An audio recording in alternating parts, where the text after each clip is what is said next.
Snark Squad. Babes, it's Monday morning, but babes, it's a long weekend. The espresso, it is hitting, and we are cozy, warm, and buzzing. I don't completely buzz. Today is a government holiday, which means dentists off. Babes, both our offices are closed. We literally have 8 hours free. It's a miracle. And you know what we planned? A visit with Joan and Felicia, our retirement home queens. Honestly, the absolute icons of our lives. They are the OG Snark Squad. We are so excited to see them, catch up, have lunch, get all the gossip. Because you know they have the best gossip. Oh, always. But this morning, iced espressos for breakfast. Yeah. And babes, we are beezing. Talking fast, thinking faster.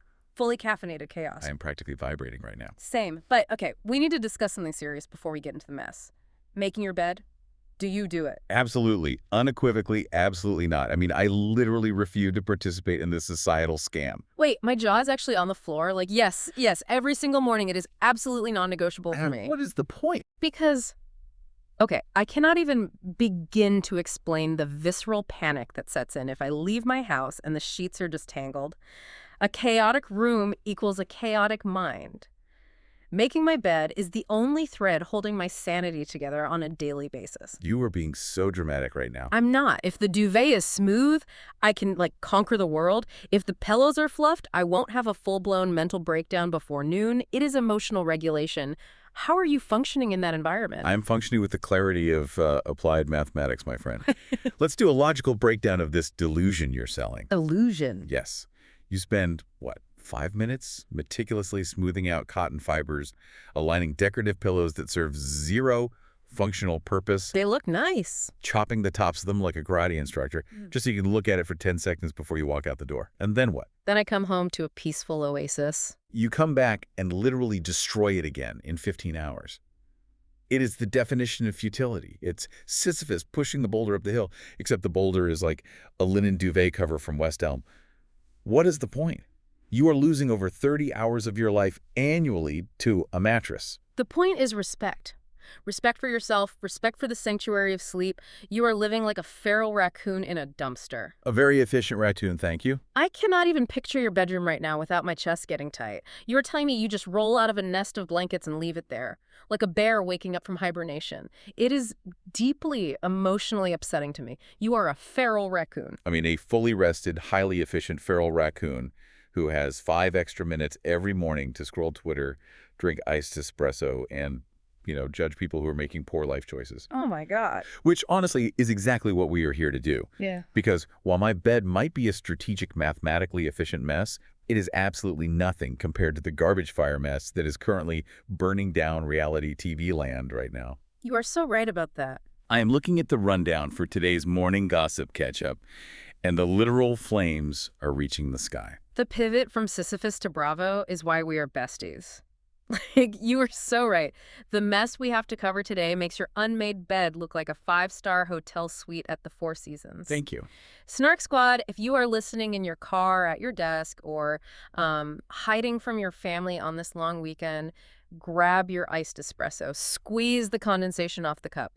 Because we are diving headfirst into the absolute epicenter of our religion. The Bravo housewives. Exactly. Specifically, the financial and emotional bankruptcies happening across all the franchises. My stomach is in knots over this first topic, honestly. I need you to break this down for me because I am completely overwhelmed by the family dynamics. Okay, I've got my spreadsheets and timelines ready. Let's start with Mauricio Umansky's messy multiverse. Oh, it's so bad. It really is. Because the Umansky family drama is currently exploding in court. And it is giving us a level of generational dysfunction that we usually only see on, an HBO Sunday night drama. Suing your dad's girlfriend over a facelift. I mean, I cannot process the emotional terror of this right now. It feels so unbelievably dark. Let me lay out the legal facts for you, because the paperwork is staggering. Mauricio's sister, Sharon, is accusing their dad, Eduardo's girlfriend, of 18 years. 18 years? Yes, Simon Tabibnia, accusing her of financial elder abuse. The lawsuit claims Eduardo has been in cognitive decline since 2021 and that Simon essentially drained his accounts, spending $401,000 on personal items. That is a staggering amount of money. Right. Gifts for herself, luxury expenses, and, yes, the headline grabber, a facelift. Now, Simon just fired back in her newly filed response, completely denying she defrauded him. Of course she denied it. She said this was an 18-year intimate relationship. The payments were voluntarily made by Eduardo. They weren't secret, and she accepted them as gifts. Oh, and Eduardo previously got a restraining order against her. She tried to get one against him, and it was denied. I have secondhand embarrassment so bad my face is physically hot.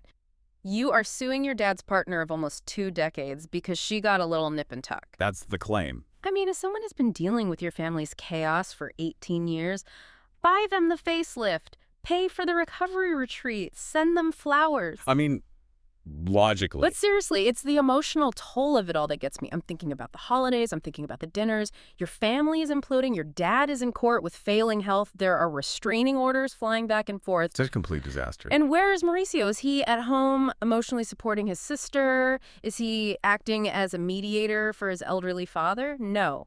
He was out at the Sunset Towers Hotel with a 20-something-year-old from Love Island, USA, Destiny Herzog. Oh, I know. I am staring at a wall trying to compute this. If you were Mauricio, wouldn't you just hide in the agency's basement for a month? Why are you at the Sunset Tower? Okay, let's inject some cold, hard math into this emotional reaction of yours. First of all, let's look at the $401,000 over an 18-year relationship. You break that down, it's roughly $22,000 a year. Wait, really? Yes, in Los Angeles. Yeah. That is basically a part-time minimum wage salary for putting in the time. She put in the time. 18 years of family dinners, holidays, dealing with real estate broker drama, and listening to stories about the agency. Stop it right now. Honestly, the facelift was earned. She was an independent contractor of patience, and she invoiced him. I have to stop you right there. You cannot sit here and defend taking money from an elderly man by calling her an independent contractor of patience. That is so cynical. It's math. We are talking about someone who the family claims is in cognitive decline. You can't just invoice someone whose brain is failing them. That is legally murky and morally bankrupt. I'm not defending elder abuse, obviously. I am analyzing the Bravo-adjacent economy. But if you want to talk about morally bankrupt, let's look at Mauricio's behavior. Please, let's... You asked why he is at the Sunset Tower with a Gen Z reality star instead of mediating his family crisis. I will tell you exactly why. Because it's a brilliant, beautifully cynical PR calculation. You really think so? Think about the mechanics of the Bravo press cycle. Mauricio has been playing this game for over a decade. He knows the elder abuse court documents are hitting TMZ. He knows the restraining order details are going public. So he decides to go on a date. Not just a date, a highly visible, hyper-choreographed date. What is the fastest way to bury a depressing, dark family legal battle in the Google search engine algorithms? Oh my God. You step out of the Sunset Tower, a notoriously paparazzi-heavy location where, photographers are parked across the street, with a shiny, new, shockingly young woman from a completely different reality TV demographic. The Love Island demographic. Exactly. The headlines instantly shift from Umansky elder abuse lawsuit to Mauricio moves on with Love Island star. It is textbook misdirection. He's weaponizing the paparazzi to act as a smokescreen for his family's legal disaster. That is so dark. Like, the calculation of that, using a 20-something girl from a dating show as a human shield for your family's court documents. It's highly effective, though. But it works, because that's exactly what everyone is talking about. Speaking of treating human beings like disposable assets, we have to talk about Kim Zolciak and Cray Bierman. Oh, this one is rough. I need to take a deep breath before we even touch this. My heart is genuinely heavy. It is the absolute dregs of reality television. It's a localized custody disaster playing out on a national stage. A heavy, heavy sigh for the downfall of the Don't Be Tardy era. Remember when their biggest problem on television was whether Kim's wigs were secure properly in the convertible? Or if Big Papa was going to buy her another sports car? Barely. It feels like a lifetime ago. Now, Kim has officially been stripped of custody of her 4 minor kids, Croy Jr., Cash, Kaya, and Kane, until she completes 4 mandatory therapy sessions. Croy has sole custody right now. Yep. And the allegations in these court documents, I am horrified. Genuine, visceral horror. A dog bite incident. Croy is claiming she hasn't seen the kids in weeks. Weeks? Yeah. Let that sink in. And Kim is clapping back, releasing this statement, claiming she spent 5 weeks away working on 2 TV shows to support her family and make sure her children are cared for. I am sick over the kids. They are caught in this toxic nuclear warfare, and they have no escape. Okay, let's surgically dissect Kim's excuse here, because the math is insulting to our intelligence. So insulting. She claims she was away for 5 weeks working on 2 TV shows to support the family. Let's look at the reality of their balance sheet. You are abandoning your 4 minor children in a foreclosed mansion in Georgia. Foreclosed. A property that U.S. Marshals literally showed up to enforce action on to go film C-list reality television under the guise of being the provider. When you cross-reference that with her financial history, the massive gambling debts, the unpaid taxes, the credit card lawsuits... And don't forget the Target credit card lawsuit. Exactly. The financial data does not support the martyr narrative she is trying to sell to the press. Exactly. You cannot play the "I am sacrificing for my family" card when the family infrastructure is literally crumbling into dust while you are gone. It's absurd. And Croy claimed in his filing that she only used her parenting time once between late February and late March. How do you go an entire month without seeing your minor children, and then a dog bites one of them while she finally has them? It is too much. It is negligent. It's incredibly bleak. But wait, it gets messier. Because she has a new Atlanta businessman boyfriend, Kyle Merowitz.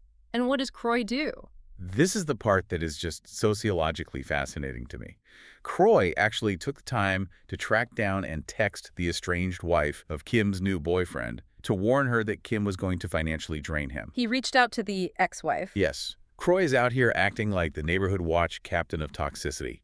He is patrolling the perimeter of Kim's dating life, issuing public service announcements to ex-wives of Atlanta businessmen. The neighborhood watch captain of toxicity. But it is so unhinged. Croy, you have 4 traumatized kids in your house right now who need stability. And you are playing Paul Revere for the Atlanta business community. Wigs are coming? Yes. The wig is coming. The wig is coming. Stop texting strangers and focus on your own living room. But see, from Croy's perspective, he thinks he is controlling the narrative. They are both bleeding out publicly, and instead of applying a tourniquet and stopping the bleeding, they're just trying to smear the blood on each other to see who looks worse. That is the most horrific and accurate analogy I've ever heard. Thank you. It's a race to the absolute bottom of the reality TV barrel, which makes for an interesting contrast when you look at someone who is managing her narrative much more strategically. Let's move over to New York. Sai De Silva. The sudden divorce. The Real Housewives of New York City curse strikes again. 10 years of marriage, and David Craig files for divorce.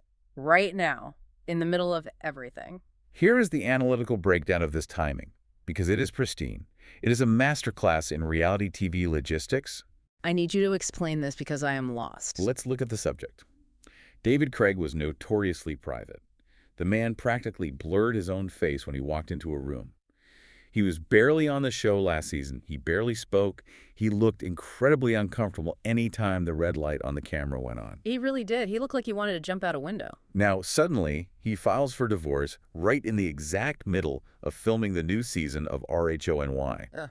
When a super private husband suddenly files legal documents while the Bravo cameras are actively rolling, that is not an accident. That is a strategic, coordinated move to secure the narrative before the editing bay gets a hold of it. Wait, you think they planned the timing together? I am shocked, but also I completely see it. Sai posted this highly curated statement thanking everyone for the kindness and grace, saying she's keeping the focus on her kids, London and Rio, and pointing out that people don't always know what's happening behind closed doors. Which is PR speak for don't look too closely. Exactly. Which, as we know, is the universal housewives' distress signal for, please let me control this storyline. But is it ethical to time the dissolution of your family for a production schedule? Ethical is a strong word for the Bravo universe. Yeah. It's transactional. Think about how Sai operates. She is a career influencer. Her entire livelihood, long before Housewives, was built on curating a specific aesthetic, a specific lifestyle, a specific brand of perfection. That's true. Losing a marriage on reality television is the ultimate loss of brand control. If the rumors leak before the filing, the other women control the story. By him filing now publicly, the storyline is cemented in her favor. Oh, wow. The other women cannot accuse her of hiding her life because the legal documents are literally on page 6. Now, she gets to spend the rest of the season playing the stoic, heartbroken, yet fiercely independent single mother reinventing herself. So it's survival mode. It secures her apple for next season, it guarantees a sympathetic edit, and it completely distracts from any petty drama she might have otherwise been dragged into. My mind is blown. You just mapped out her entire season in 2 minutes. She's going to have the scene looking out the window of a townhouse, the tearful lunch with Brent. It's terrifying how predictable this machine is. It runs on a very strict algorithm. But speaking of petty drama that people need to be distracted from, I am letting out a deep, guttural groan from the depths of my soul. We have to open the petty files. Dorrit Kemsley, Sutton Stracke, and Melissa Gorga. Let's start with Beverly Hills, because the temperature of the Dorrit and Sutton feud seems to be stuck in a middle school cafeteria. They are literally fighting over who gets to sit at the lunch table with Rachel Zoe. It's so embarrassing. Dorrit goes on the Bravo after show and claims Sutton is jealous of her newfound friendship with Rachel Zoe. She calls it bizarre woman behavior. She says Sutton gets very annoyed if anyone is going to have a friendship with Dorrit.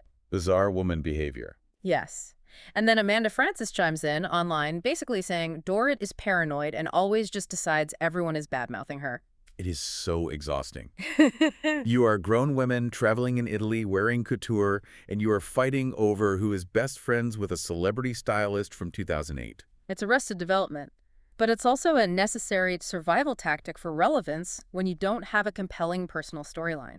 What do you mean? Well, Dorrit's personal life with PK is a complete mystery that she refuses to share authentically.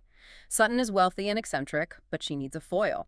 If you can't bring raw authenticity to the screen, you manufacture high school paranoia to guarantee screen time. That makes so much sense. But if you want to talk about survival tactics, we really need to analyze Melissa Gorga's recent podcast tour. Yes. Over in Jersey, Melissa goes on Georgia Giudice's podcast, Casual Chaos, which, first of all, the visual of Melissa Gorga sitting down with her niece Gia, who she has been feuding with by proxy for years to hash out a decade of family trauma, is already a lot to process. It's visually jarring. But Melissa admits on this mic that she is nervous to ruffle Teresa's feathers. She says she's scared to make Teresa mad.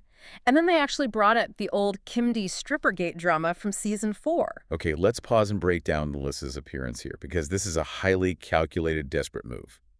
Bravo essentially put RHONJ on ice. Total freeze. They canceled the reunion, they paused filming, and Andy Cohen basically said the toxicity between Teresa and Melissa became entirely unwatchable.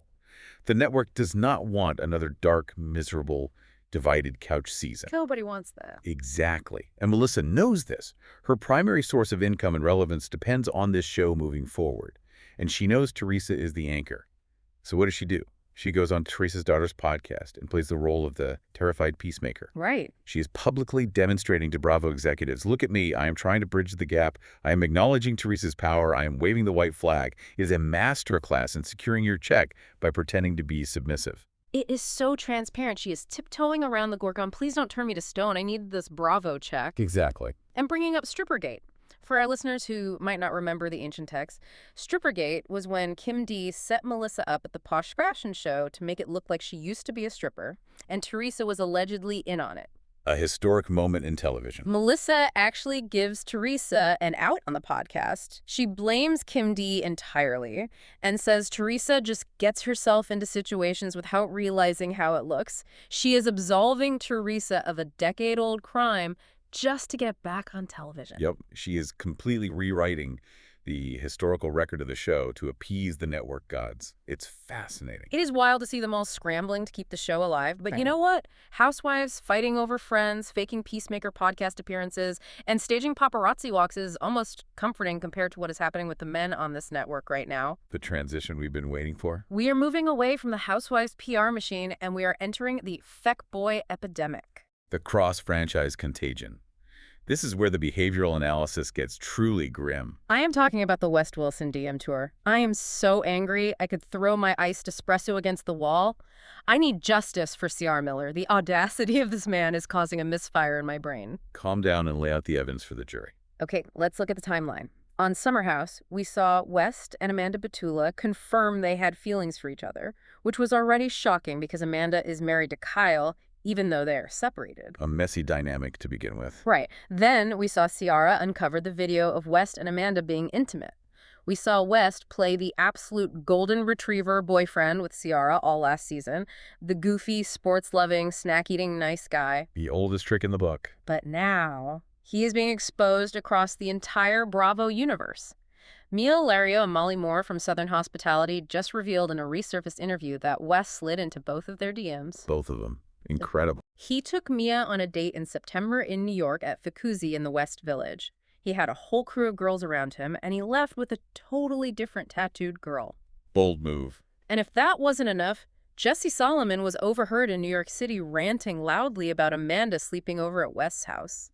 The betrayal is multi-layered. Okay, let's map this out geographically and temporally, because the logistics required to pull this off are staggering. I can't even imagine. You have West Wilson operating out of New York City on Summer House. He is maintaining a primary, televised pursuit of Ciara Miller, securing the fan-favorite romantic arc. Simultaneously, he initiates a secondary, highly dangerous off-camera pursuit of her married but separated best friend, Amanda Batula. Which is psychotic. While managing those two highly volatile storylines within the exact same house, he casts a net down to Charleston, South Carolina, sliding into the DMs of not one, but two cast members of Southern Hospitality, Mia and Molly. He flies Mia up, takes her on a highly visible date in the West Village, and then abandons that mission to leave with a third, unidentified, tattooed woman. He's treating the Bravo cinematic universe like a localized dating app. Oh my God. He is a pathogen hopping from host to host, trying to infect the entire network infrastructure. A Bravo pathogen. How does he even have the time? How do you look Ciara in the eye, act like you are just a sweet, innocent guy from the Midwest who is scared of commitment, and then go to the bathroom and DM the entire cast of a spinoff show in another state? It takes dedication. It is the deception that makes me so angry. He played all of us. We rooted for him. We thought he was the good guy. And Jesse Solomon, bless him for having the loosest lips in all of Manhattan. This is where we disagree. Yeah. You are entirely blaming West, but you have to look at the ecosystem that enables him. Bravo rewards this behavior. They do. They built a platform where overlapping romantic chaos guarantees you a contract renewal. And as for Jesse Solomon, I sarcastically commend him for his complete inability to hold a secret. He is the unpaid town crier of Bravo. Literally shouting it in the streets. But you have to marvel at West's sheer, unadulterated hubris. He thought he could outsmart a network of women whose literal job description, whose contractual obligation to NBC Universal is to uncover secrets and fight about them on television. It's a statistical impossibility to sustain that many overlapping lies in that specific social circle without a massive leak. You are too cynical. You can't just blame the network for him being a terrible person. But you are right that the truth was always going to come out. And Kristen Doubt sees right through it all. Kristen always knows. Always. Kristen was on Watch What Happens Live, and she vehemently defended Ciara over this whole Amanda and Wes hookup. She said she feels for Ciara because that's her best friend, and you shouldn't throw a deep friendship away for a fling with a guy who treats women like trading cards. Accurate assessment. Kristen is spitting facts. But while she was on WWHL, she also cleared up a rumor from the Valley that I just need your scientific brain to process. Ah, yes. The great sperm debate of 2026. Lala Kent's sperm donor. There is this wild rumor floating around that Kristen's fiancé Luke was the donor for Lala's youngest daughter. Kristen shoots it down live on air and says, quote, Lala's batch was a lot fresher than Luke's college sperm. Poetry. I am gagging. The phrase college sperm is echoing in my head. The phrase college sperm implies a vintage, a terroir, if you will. Like, it's a fine wine that perhaps aged poorly in the damp cellar of a frat house. Stop, I am physically ill. From a purely logistical standpoint, Kristen is just acknowledging the harsh reality of cryogenics. Lala opted for a fresh batch, a premium cut of genetic material, rather than rolling the dice on Luke's frozen assets from a decade ago. You cannot talk about this like it's a stock portfolio. It's just smart consumer behavior on Lala's part. Why buy a used Honda when you can lease a new Mercedes? The fact that you just compared human reproduction to leasing a Mercedes is why you don't make your bed. You have no romance in your soul. Efficiency over romance. Always. But Kristen also gave the quote of the week regarding Jax Taylor.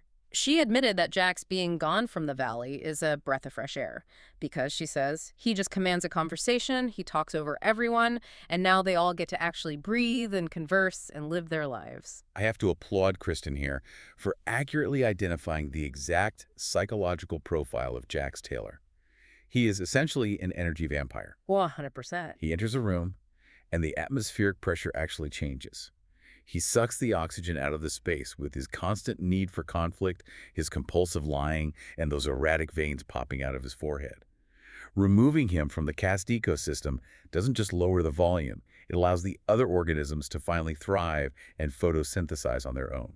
photosynthesize. He is an energy vampire. He feeds on chaos. But babes, as chaotic as Bravo is, as messy as the Housewives' PR games and the Summer House F-boys are, we have to recognize that Bravo is a religion. Our religion. It is high-tier mess. The espresso is peaking right now. The ice is melting. We have to pull back and look at the rest of reality TV.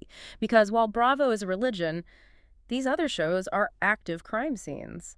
It is time to descend into the absolutely not trash tier. I am bracing myself. The descent into the swamp is always jarring. Let me be unequivocally clear before we even start. We literally cannot stand Janelle Evans. I need that on the record, underlined and highlighted. I loathe her.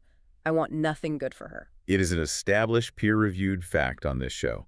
We reject her entirely. Thank you. Because her custody evasion over on Teen Mom is making my blood boil. Her sister Ashley is predicting on Twitter that Janelle is going to jail. And frankly, she should. The legal odds are certainly pointing that way. Janelle removed her 16-year-old son, Jace, from a mental health facility. She is actively hiding him from her mother, Barb, which is violating a direct custody order. And the worst part, the absolute most sickening part of this entire saga. The return of the swamp monster. David Eason is back in the picture. The man who is facing felony criminal charges for assault by strangulation and child abuse against Jace. She reconciled with him in January. How do you consistently, repeatedly choose a violent swamp monster over the safety and well-being of your own children? It's abhorrent. It breaks my heart into a million pieces. I am terrified for Jace's safety. She is a black hole of maternal instinct. Okay, let's remove the emotion for a second and just look at the sheer, breathtaking stupidity of Janelle's legal strategy. She is playing a game of hide-and-seek with the judicial system, and she is historically terrible at it. So terrible. Let's look at the breadcrumbs she's leaving. She pulls Jace out of one facility and hides him. But Jace's father, Andrew Lewis, has been paying for Jace's medical insurance.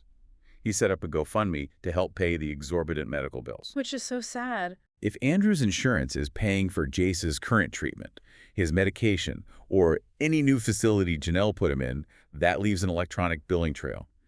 That is a HIPAA-compliant, geolocated paper trail. You cannot hide a minor whose medical claims are being processed through a corporate insurance database. Oh, wait. Wow. It is a guaranteed way to get you caught. She thinks she's outsmarting the system, but she is leaving a digital map directly to her location for the authorities. Yes. The insurance. Andrew's family said Janelle has been aggressively harassing them for the insurance info because she needs it to pay for wherever she hid him. She is so arrogant, she thinks the rules just don't apply to her. The arrogance is astounding. And Ashley is saying Barb is going to court soon for modification of custody and that Janelle has been in contempt for years. I just look at Janelle and then I look at someone like Chelsea Houska from the exact same MTV era, and the contrast gives me whiplash. The dichotomy of the MTV alumni. Yeah. It really highlights how two people can experience the exact same fame-making machine and come out with completely different moral compasses. Exactly. Chelsea gave an interview recently saying she deeply regrets putting her kids on Teen Mom 2, especially Aubrey in her early life when things with Adam were so bad. She walked away. A smart exit strategy. She took her kids off that toxic network, and now she is praising HGTV for respecting her kids' privacy on Down Home Fab. HGTV literally told her, if you are uncomfortable with the kids being on camera, tell us. We will never dive deep into anything personal with them. Rare network integrity. Chelsea chose to protect her kids' peace. Janelle chooses David Eason and court dates. It is the clearest black and white difference I have ever seen. It's a difference between self-awareness and narcissism. Chelsea recognized the long-term psychological damage of commodifying her children's trauma for a network paycheck, so she pivoted. She started selling shiplap and throw pillows. We love the shiplap. A highly ethical, highly lucrative business pivot. Janelle, however, has no product to sell other than her own dysfunction. She has no skills, no brand deals, and no prospects. So she continuously sacrifices her children on the altar of relevance to keep the tabloids talking about her. It's disgusting. Which leads us perfectly to our next resident of the trash tier. Because if we are talking about sacrificing your family for relevance... Oh, babes, fuck Taylor Frankie Paul, too. I am so serious. Fuck Taylor Frankie Paul. The hatred is unified and absolute. Proceed with the facts of the case. Secret Lives of Mormon Wives, the absolute darkest timeline of influencer culture. Taylor Frankie Paul and Dakota Mortensen are currently facing off in court over a restraining order that Dakota filed against her. Messy. Why? Because Taylor allegedly choked him, scratched him, and ripped his necklace off in a fight he called chaotic and frightening in the legal documents. Because of this, Taylor lost temporary custody of their baby. Ever. A tragedy for the child. But wait, here's where my brain snaps in half. If you are listening, please hold on to your steering wheel. Dakota, the victim of this alleged domestic violence who just got a restraining order and custody of the baby because he claimed he was terrified of her, is turning around and going on Alex Cooper's new reality show, Unwell Winter Games. 2 weeks later. I sarcastically applaud the terrifying efficiency of the Mormon influencer-to-reality TV pipeline. It is a well-oiled machine that runs entirely on hypocrisy, trauma, and ring lights. How do you throw heavy wooden bar stools at your partner, which we all saw in that leaked 2023 video? Yeah. Lose custody of your infant, get a restraining order, and then your baby daddy packs his North Face snow boots to go film a winter influencer reality show. It's sociopathic behavior. Ben Higgins from The Bachelor called him out on his podcast.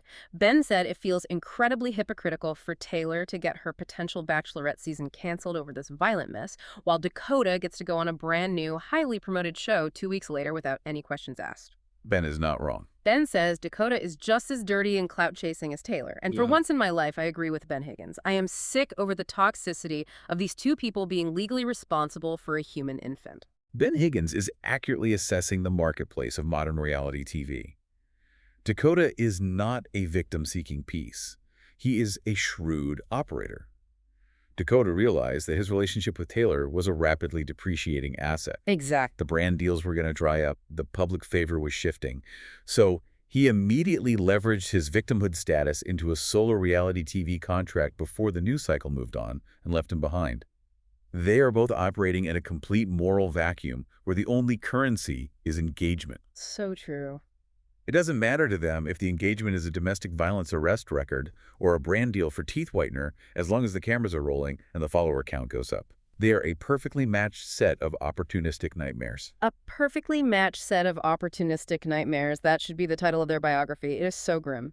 Let's close out the trash tier with a couple who literally took their opportunistic nightmare all the way to the altar. Veronica Rodriguez from 90 Day Fiancé. Okay, let's do the calendar math on this one because it bends the laws of time, space, and human sanity. Veronica married Seth Dariosfer on March 21st in a little chapel in North Carolina. Do you want to know what they were doing exactly 3 months prior in December? Please tell the class. They were both getting arrested for domestic violence against each other. They both pled the Fifth Amendment, so the prosecutor had no choice but to drop the charges in January due to lack of cooperation. And by March, they are looking each other in the eye and saying, "I do." Beautiful love story. But that's not even the wildest part. Veronica's ex-fiancé and actual best friend, Tim Malcolm, who we have watched her sit next to on Pillow Talk for years, making endless commentary, was not invited to the wedding. Ah, yes, the exclusion of the primary co-star. This is where the business of reality TV clashes with real life. She said it wouldn't have been appropriate for Tim to attend, but she made sure to note that Tim spent the wedding weekend house-sitting at her dad's house in Florida, which she generously called a free vacation. The audacity. Meanwhile, her daughter Chloe, who Tim stepped up to raise as a father figure for over a decade when Veronica's actual ex was out of the picture, was the maid of honor. I predict this marriage will implode before the ice in these espressos even fully melts. Oh, guaranteed. You get arrested for physically fighting each other. You plead the fifth to avoid jail time. You ban your literal best friend from the wedding to appease your new husband's fragile, toxic ego. And you make him house sit your dad's dogs. The chronological audacity of this is staggering. Let's review the timeline. Arrested in December. Charges dropped on a technicality in January. Married in March. That is not a relationship timeline. That is a hostage negotiation that ended in a legally binding contract. A hostage negotiation. And the hypocrisy of her treatment of Tim is almost a work of art. She's used Tim for years. She has monetized their bizarre, codependent, sexless friendship on Pillow Talk. She cashed the TLC network checks based entirely on their dynamic. She allowed him to emotionally and financially support her daughter. For over a decade. But the absolute moment she locks down a guy she was literally sitting in a jail cell with 90 days prior, Tim is suddenly deemed inappropriate for the wedding photos. Banishment to Florida to watch the house. It is ruthless, calculated reality TV behavior. Yeah. She traded a reliable co-star for a volatile storyline. It is so ruthless. Here, watch my dad's house for free while I marry my sparring partner. I cannot. I literally cannot. The chaos is too much. My heart rate is at like 140 BPM right now. Mine is surprisingly stable. Good for you. The toxicity of these people. I need to go see Joan and Felicia to regulate my nervous system. I need to hear about someone stealing Jell-O from the cafeteria instead of someone suing their dad over a facelift. Retirement home gossip is going to feel like a meditative spa day after navigating the Bravo and MTV ecosystems. It really is. Babes, long weekend vibes, caffeine chaos, plans with Joan and Felicia, gossip overload. We have given you everything today. We have unloaded our entire brains onto you. You're welcome. Are you off today? Do you make your bed? And what gossip has you spiraling? Rate, review, subscribe. Send in your drama. Send this to your most caffeinated bestie. Thank you to the Snark Squad for sitting at this table with us today. Stay shady. Stay iconic, and we'll see you on the Snark side.